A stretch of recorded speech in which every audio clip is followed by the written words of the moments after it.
So I got a response to my video, White Fragility, a response to Gina Ritchie, and it was from someone who just identifies as IK or LK, lowercase LK, I guess, I don't know.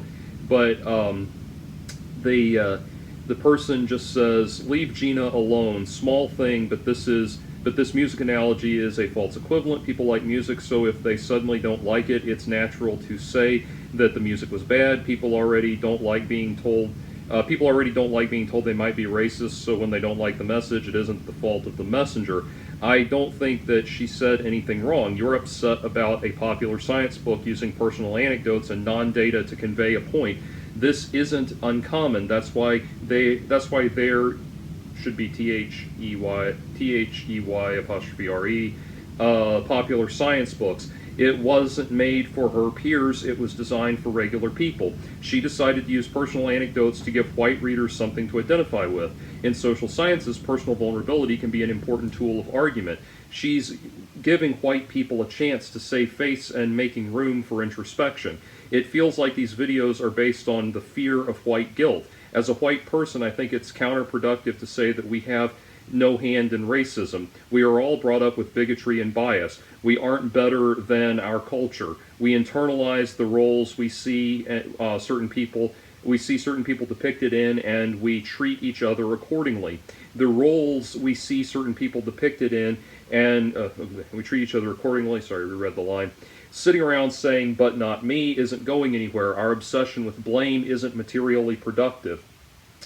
I liked your Black Pill video, and I thought this was going to be a cool channel, but this whole 30-minute video is just an attack on some rando who you call out by name and purposefully degrade and talk down to. She made real points, but IDEK.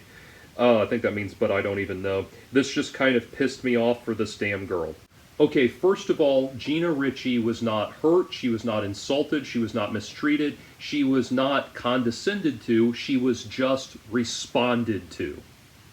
Now, maybe you know her personally, I don't, but we don't even know if Gina Ritchie is her actual name. We don't know if it's a woman. We don't know anything about her. I made some speculation for the sake of discussion. I made some speculation based on the ID picture that she had, but that is the name that she chose to use, and I only responded to the name that she chose to use. If it had been someone calling themselves Joe Calistoga, I would have said a response to Joe Calistoga, just like I'm doing a response to LK. I'm going off of the information that you are giving me. The closest thing I think we could have to an insult in all of that was that I closed it out by saying, "Don't be a doo-doo head." And I said that rhetorically because that was something that she had said to me. And I am totally of the opinion that turnabout is fair play.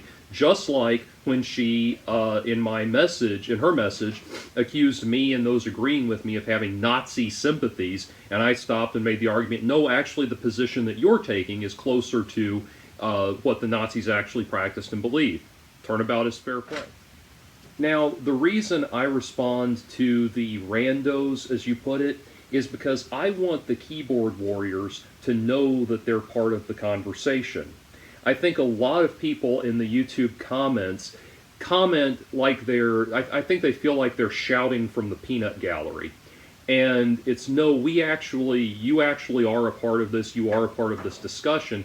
And I want to have this discussion, especially because what happens a lot of times is people will give me comments like your comment, where there's a lot of things I want to say about it. It makes me think there's a lot of observations that I want to make, and I want to make that in such a way that it serves the larger whole of the discussion, rather than just me, back and forth, flame war paragraphs back and forth with one person that are read by one person or maybe a few people. So that's why I do that, and I don't think that there's anything wrong with doing that. Now, to be very clear, no person should go no, they shouldn't. No person should go harass Gina Ritchie. No person in real life. No person should give her a hard time. No person should mistreat her in real life. But if you make a comment on the internet, it's wholly within the bounds of reason that people can respond to what you say. I do not perceive that as being outside the bounds of acceptable behavior at all. Now, what's interesting to me is you don't perceive the response that Gina got as being in any way, shape, or form the result of what she said in the first place. She said at one point in that message, "Face it, boys," and then proceeded to tell everybody what they actually think. She throws out all of the opinions that were presented by people having that discussion and proceeds to tell everyone what they actually believe, secretly believe, whether they want to admit it or not. But more so, she says, "Face it, boys." I'm 37. I haven't been a boy in about 20 years. And you want to talk about condescension? You want to talk about things that are degrading? You want to talk about an attack that's unjustifiable and comes out of nowhere? But you don't see it that way. And I have to ask, because I'm not going to tell you what you think, but I have to ask, are you maybe blind to that?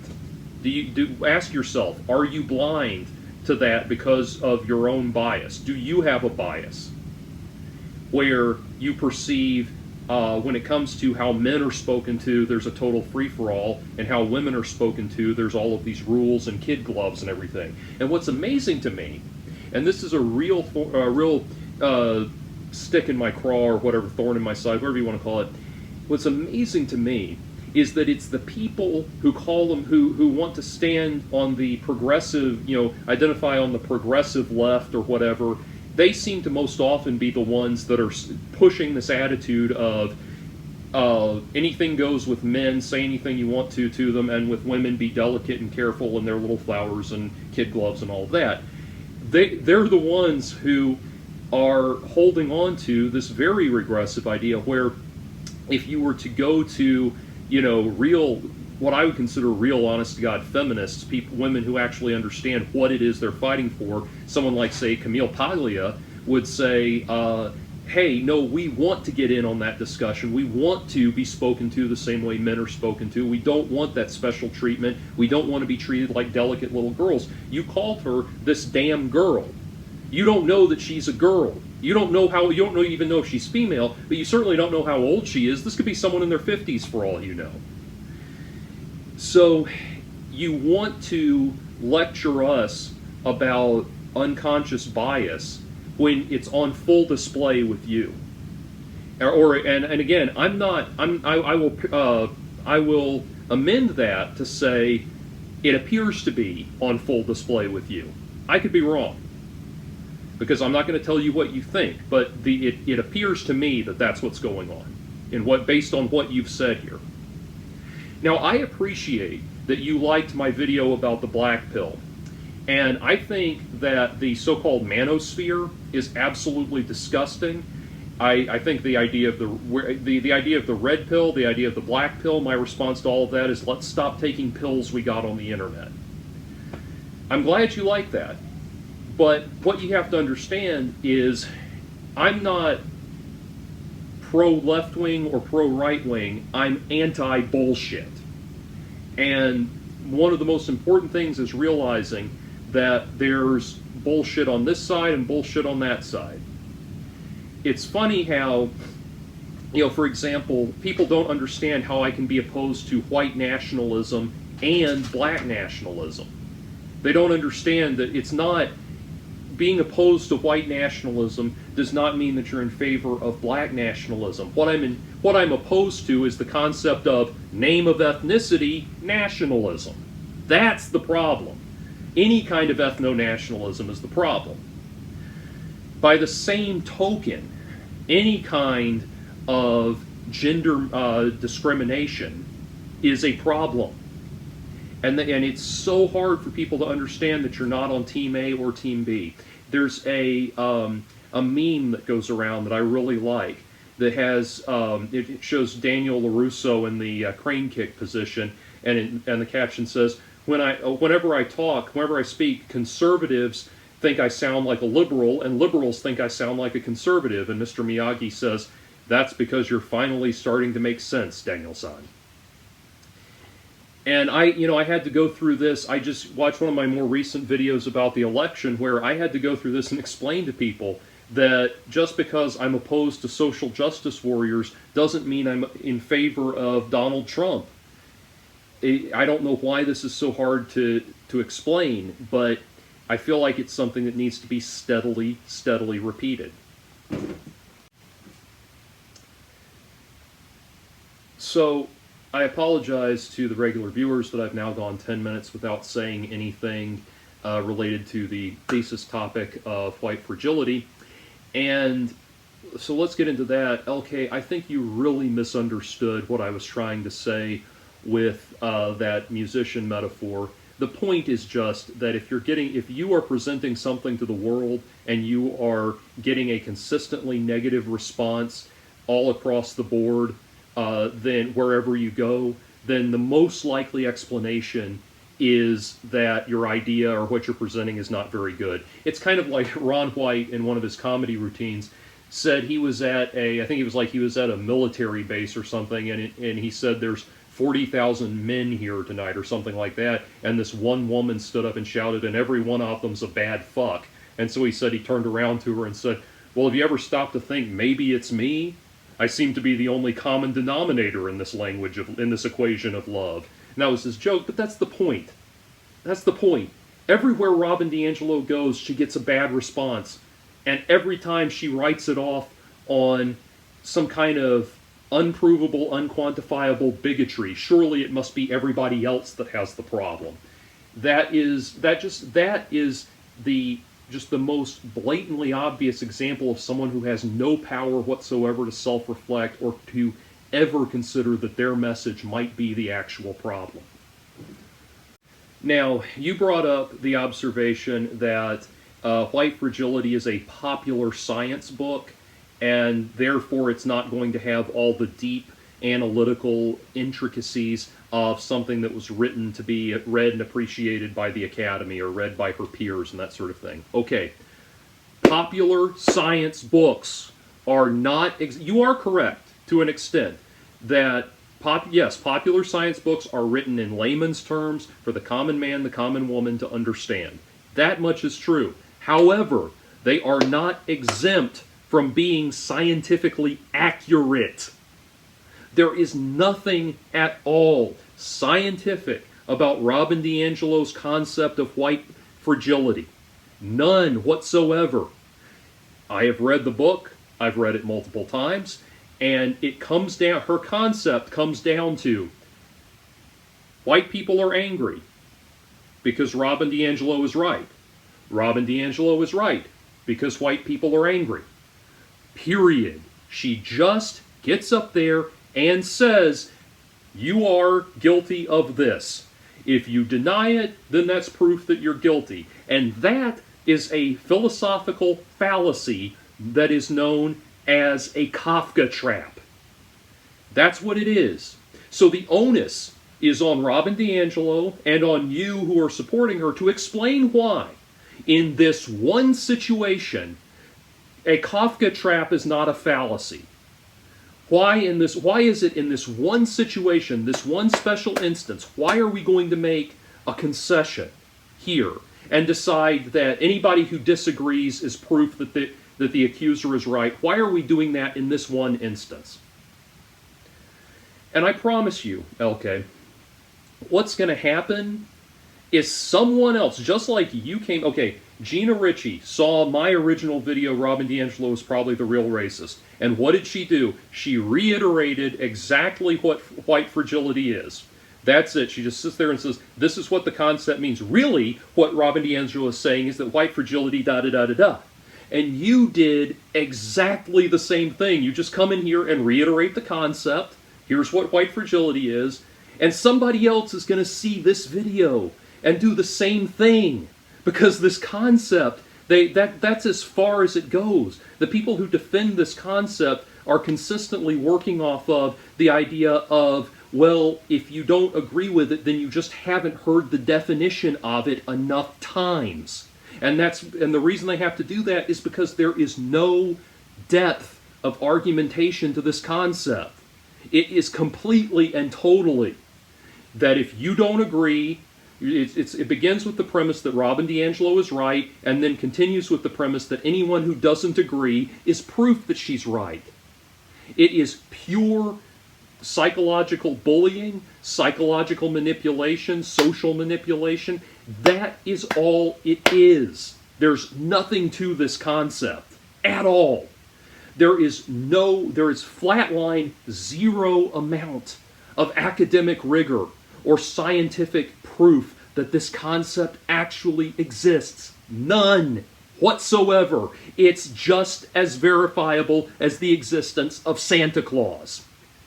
Now, you are, like I said, you are correct that there is popular science books are written in the common language, written for the layperson to understand. Here's one of my favorite ones. It's called "This Is Your Brain on Music" by Dr. Daniel J. Levitin. Really phenomenal book. It's really fascinating. It's something that I think musicians and non-musicians should read. But you know what? As a musician myself and as a professionally trained musician, in fact, Daniel Levitin and I are graduates of the same music school. I can attest, I can read this and attest to the fact that all of the musical knowledge is correct, but more so than that, there is the part that I don't understand that's alien to me is the neuroscience and the mental health stuff and the medical knowledge and all of that, which he is both a musician and a neuroscientist. And all of that information is deeply, deeply well researched, and you can go through a very thorough set of bibliographical notes and find sources for all of the medical claims that he's making, all of the scientific claims that he's making. Everything is backed up by existing peer-reviewed research, and that is not there for white fragility. It's not there. It is just, Robin DiAngelo is correct. If you're angry about the fact that she's correct or disagree that she's correct, then it's more proof that she's correct. And that's because these social sciences, as you put it, you yourself said that social sciences use personal anecdotes to make their points, to get you on their side. That's not how science works. I understand, I understand if you're doing a popular science book and you're going to use that as a tool to engross the reader in what you're talking about. I understand that. Like, for example, if you read The Blind Watchmaker by Richard Dawkins, it begins with a personal anecdote of him talking about, like, laying in the grass, as a child, laying in the grass and looking down into the soil and seeing the insects and the vast intricacies of the world and just having his mind blown by how incredible everything was and all of that. That's a great anecdote to get the ball rolling on what he's going to be talking about, but that in and of itself does not prove the arguments that he makes in the book. And, that's what's amazing here. And this is why we keep coming back to the point. It's funny. When I was writing my book Eros Empire, I was contacted by a girl named Amy Beth DeMasi, who is deceased now, unfortunately. But this was about 10 years ago. I was contacted by Amy Beth DeMasi, who had been the research assistant for a woman named Gail Dines, who I had criticized in my blog. And she had been the research assistant and kind of protege to take over for Gail Dines eventually.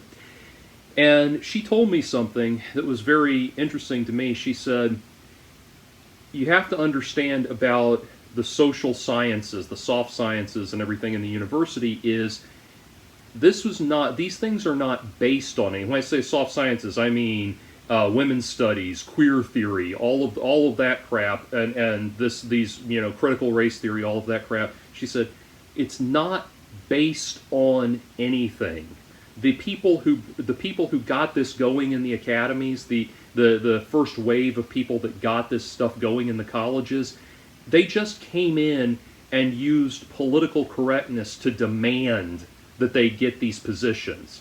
It's not based on any actual scientific rigor, and its establishment in the sciences, its establishment within the universities is not based on any kind of scientific rigor or anything verifiable. It was just social pressure to get this established, and it came about on the basis of it's this whole idea where we suddenly decided to grant an exception to this field of study. This field of study gets an exception that none of the other sciences are required to adhere to. If I were to make the outrageous claim that putting 3 drops of iodine in your ear will cause fire to shoot out your tear ducts or something, that would have to meet scientific rigor. You would have to be able to demonstrate that happened. If you were to say, well, the proof that it happens is the fact that you don't agree with me, you would be laughed out of the room, possibly committed. I don't know, but again, if any of the hard sciences were held up to the kind of rigor, or I should say the lack of rigor, that this sociological nonsense is held up to, we would not have science. We would have no innovation. Now, you allude to something else that Gina Ritchie alluded to, that everyone else who's on board with this white fragility idea alludes to, and that is there's an undertone of accepting that you as a white person have had it easy because you're white, and black people have inherently had it rough because they were black, and there's underlying structural problems with that idea that make it unacceptable.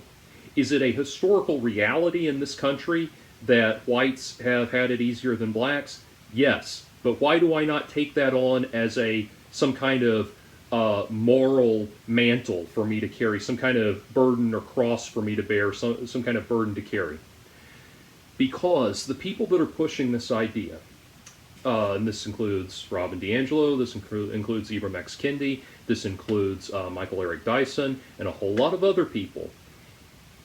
These are people, and even the Black Lives Matter organization are even the organizers of that call themselves avowed Marxists, that they are a Marxist organization. And what's happened is the people that are pushing communism, socialism, Marxist ideas, they have rebranded the discussion about race relations to be blacks redefined as the proletariat, whites redefined as the bourgeoisie. And that is completely unacceptable. We cannot contextualize it that way. Because every single time a dispute has been contextualized that way, there has been human life lost on an unimaginable grand scale, usually in the millions. That history has proven, as I said in the video to Gina, a real easy way to get people to start hating each other is to say, hey, you see that guy over there? He's got money that's supposed to be yours and he won't share it because he doesn't like you. That's a real good way to get people to start yelling at each other and hating each other. And every single time the human race has gone down that road, there's been a lot of death. And a whole lot more innocent death than anyone who could possibly deserve to meet with that end. I'm going to make a statement, LK, that is going to be very controversial, and it should not be controversial at all. And that statement is this: I expect to be treated equally regardless of my race. And understand, I don't think that we are all literally equal. We're not all literally the same. But on a fundamental level, I expect to be treated as an equal. As a human being, with race not being a dimension in how we interact with each other. I expect to be treated equally. And you know why? Because the golden rule is do unto others as you would have them do unto you. I have not ever asked anybody to kneel down and genuflect before me, and I will not kneel down and genuflect before anybody else. I don't believe in doing to another person something that I would not have done to me. And I do not kneel down and genuflect before anybody except certain guitarists. But anyway, I do not kneel down and genuflect, and obviously I say that metaphorically, but I do not put myself in that atoning position before anybody, and I do not expect anybody else to put themselves in that atoning position before me. That is not; those are not my values, and things that are not my values will not be practiced going out or coming in. Done. Period. I don't care what window dressing you want to put on that idea. I don't care if you say, Jordan, you're a man and women have had it bad. Jordan, you're white and blacks have had it bad. Jordan, you're straight and gays have had it bad. Jordan, you're this, that. No. There's no window dressing that goes on that concept that makes it acceptable. Because the minute we decide that it's acceptable, we go down a very, very dark road, and we've gone down it before, and we can choose to go down it again, or finally learn the lessons of history. Socialism and communism don't get better because black people are telling you to do it.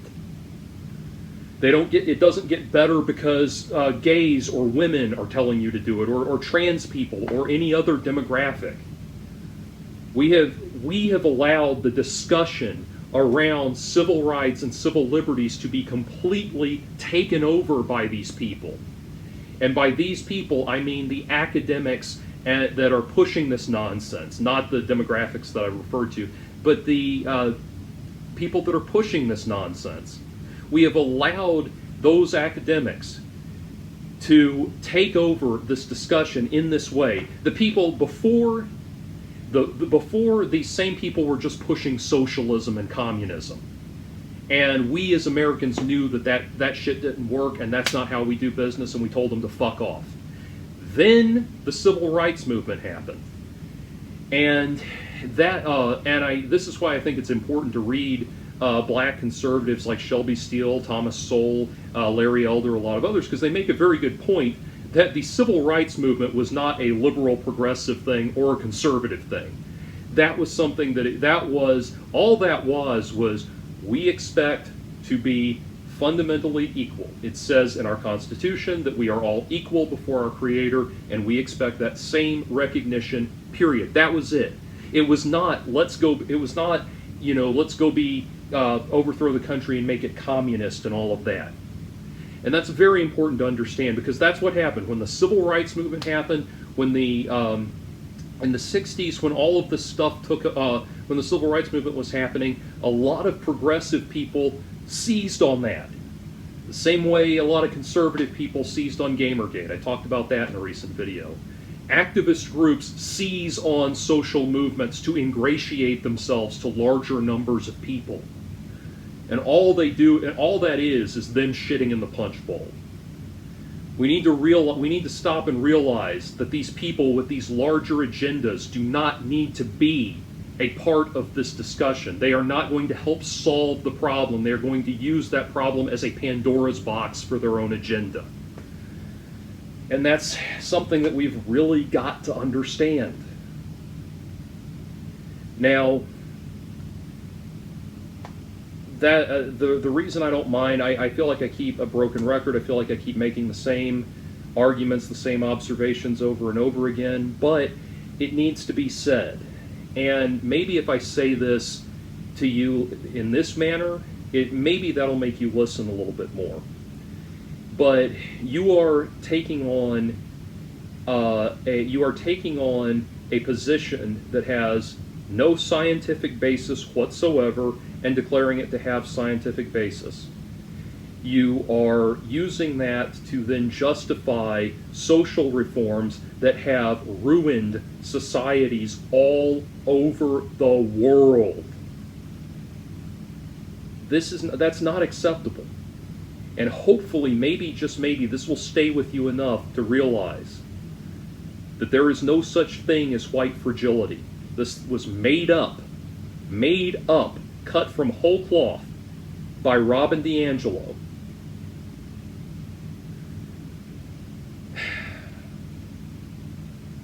Hopefully that gets across.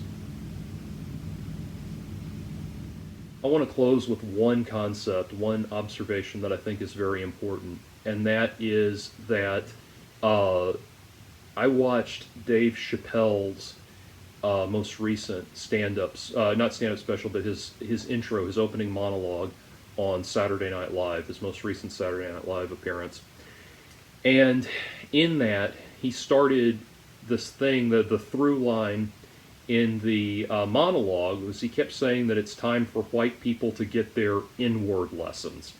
And he kept saying, he used the actual expression inward, or the actual inward, but come get your inward lessons, he kept saying. And the point what he kept coming back to was that blacks had a whole cultural language of survival and survival and quick-wittedness and resilience and all of these other things that white people never knew and never had any concept of. And again, that furthers that idea that that there's the black proletariat and the white bourgeoisie, when in reality, even though you're talking about yes, the most of the people in the 1% are white, but you're talking about an unbelievably tiny, tiny, tiny fraction of white people, and the rest of us are just down in the dirt with everybody else.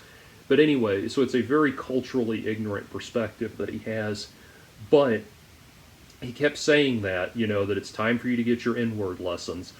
And the implication being that you as white people are now going to be the inwards. No. Dave Chappelle, if you see this, you are one of my favorite comedians of all time. Easily in the top 5, and it's company that you share with Patton Oswalt, Bill Hicks, and a few other people, Chris Rock, as being one of my all-time favorite comedians. But white people, and don't get me wrong, I don't have a problem with jokes about white people.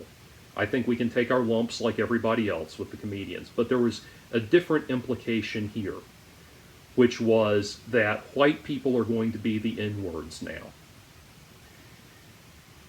And that's the big difference. Before you want to tell me that I'm morally in the wrong and I'm incorrect for the positions that I'm holding, Dave Chappelle's perspective there, and it's a perspective that is held by a lot of people now, I believe, is that white people are going to be the new N-words now. That's their perspective. My perspective is that we stop having people who are the N-words. We stop having a group of people that are the touchable class, the punchables, if you will, that we stop having a group of people that serves as the punching bags for society. That's what I want to do away with altogether. And you tell me which one of those is morally superior.